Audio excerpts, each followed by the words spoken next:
Hello, may muntang mga amigo, mga idol. Dako ay kong pasalamat ba kay nakakakuha taog ka ng sponsor ba na nindot-nindot gid siya na sponsor. Kay tungod lagi na ang atong gidriban puton, nya nakakita siguro siya sa kalisod sa gianan dito sa akong ginabihayan.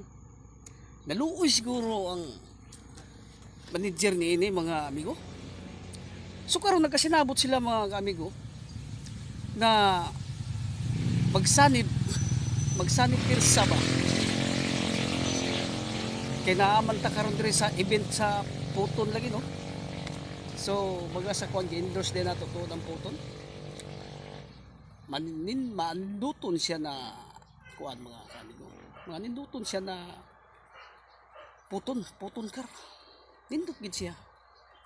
Kay sa kalisod sa dalan atong ginasubida dito na lugar. Musubida man gyud. Musubida gid siya.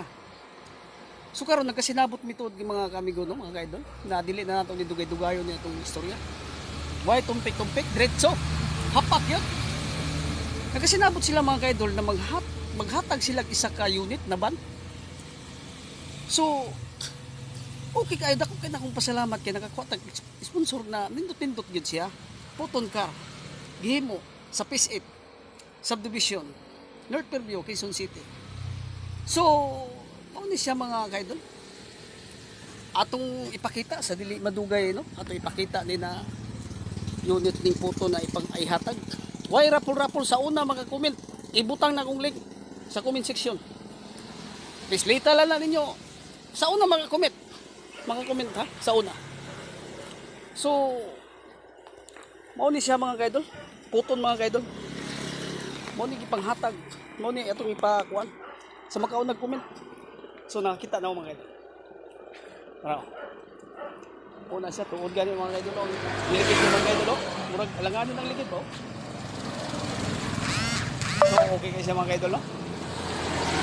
Sa una lang mga comment.